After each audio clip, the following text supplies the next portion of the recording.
Hello everyone, Giltar here with a model kit review.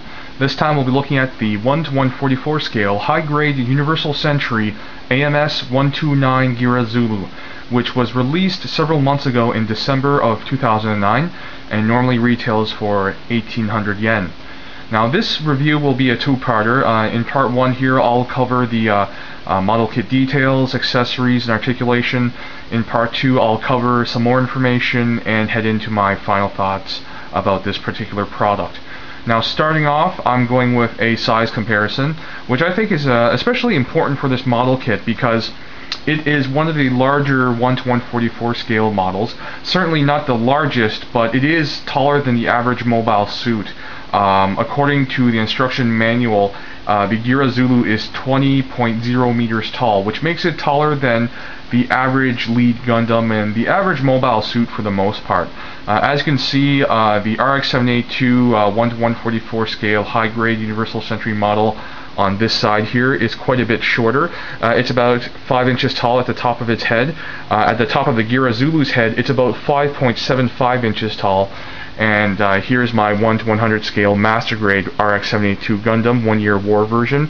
And again, even though as usual this is taller than the average high grade Universal Century kit, in this case it's not that much taller than the Geara Zulu when you just sort of size everything up.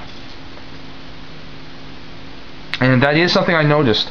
I also have the Jagan assembled, and I noticed that is also another tall mobile suit. The Jagan is like 20.4 meters tall. So it's another, taller than average 1:144 scale model kit, and taller than average mobile suit design, at least compared to the ones that we're more used to in other Gundam series. Now, something I want to get into first, really, is the polycap runner, which is something interesting. I noticed this when assembling the Geara Zulu and the Jagan, and actually the high-grade Universal Century RX-0 Unicorn Gundam, because this polycap runner is used by several model kits, including those that I've listed. The model kits that I've found so far that use this polycap runner, maybe not all the parts, but the basic central portions of the polycap runner, are the high-grade Universal Century kits of the new Gundam, Sazabi, Comfer, Geara Doga variations, High New Gundam, Jagan, and the RX-0 Unicorn Gundam, both modes. So quite a few model kits in the high-grade Universal Century lineup made within the last couple of years use this basic layout for their polycaps. And as you can see, there are several polycap parts that are left over that are not used by the Geara Zulu. Something else I wanted to point out is that right now the Geara Zulu has its standard helmet configuration, but the kit also comes with a second alternate helmet, which is the same design, except it has a little slot on the front in which you attach, and I don't know if you guys can make this out too well, but this extra part here, the commander's crest that we see on other mobile suit designs. Now getting into accessories, and even actually before getting into accessories, I'm going to get into like just basic hands that come, or fists that come with this model. As you can see, it has a left sort of open hand part. It comes with a right trigger finger hand, or trigger finger fist. And as usual with the recent high-grade Universal Century kits, it uses a peg and slot or peg and port system for securing the sort of ranged weapon. So you'll be able to see here a rectangular and fairly deep slot or port here, which is used for the beam machine gun. On the right side of the grip or handle, it has a rectangular peg basically, and it really gives you a really tight and secure grip in the model's hand when you have it equipped. In addition to those two hands, we have a right and left sort of standard grip fist. Now I haven't removed them from the runner yet, but here you go. They're in a sort of a darker gray plastic. Now moving on to the other accessories, I'll start off with the beam machine gun, which you saw a moment ago. A very nice looking design, very sort of contemporary looking and sort of real world weapon looking. Now I'm not sure exactly what sort of gun this is inspired by, but to me it kind of looks like a German machine gun or assault rifle called the STG-44, which I think is from World War II. And this really, like, especially not so much the stock here, but everything from the stock forward here really resembles the STG-44. For any, I guess, gun buffs out there, any guys who are more knowledgeable about firearms than me, if you know exactly what this gun is based off of, please let me know and correct me if I'm wrong. Now, one great thing about this gun is just the sculpted detail is excellent. You've got a lot of sort of like grooves and details on the surface of the sculpt that allows you not to only look at it and say, you know, wow, this looks really detailed, but if you want to paint it, it gives you a lot of opportunities to sort of add extra touches with paintwork or at least panel lining. Something else interesting here is that it has this sort of underslung sort of like grenade launcher bit, which is actually removable. It just slides on. There's like a T-shaped piece of plastic here, which you just slide the sort of grenade launcher bit onto, and there you go. It also comes with two clips of ammo for the front skirts of the Geara Zulu, and you just sort of, there are pegs actually on the back here, rectangular pegs that go into rectangular slots on the front skirt, and they just sort of peg in and rest there. And what you get here is sort of a harness, kind of like a belt or a harness rig unit that connects to the rear skirt or back skirt of the model kit. Within the back skirt there's a little sort of polycap opening which this pegs into. There's a peg on the back of the skirt, and what that allows you to do is just, you basically have a rig for three types of weapons. First is a Sturmfaust, which is this sort of grenade rocket launcher type weapon. Not as detailed in sculpt as the beam machine gun, but it looks very, very cool nonetheless.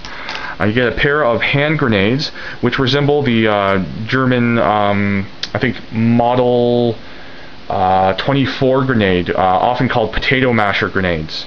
And they clip onto the rig here via pegs and ports. And finally you have the Beam Hawk, which is like the Heat Hawk's beam equivalent. Now, I don't have the blade components on this.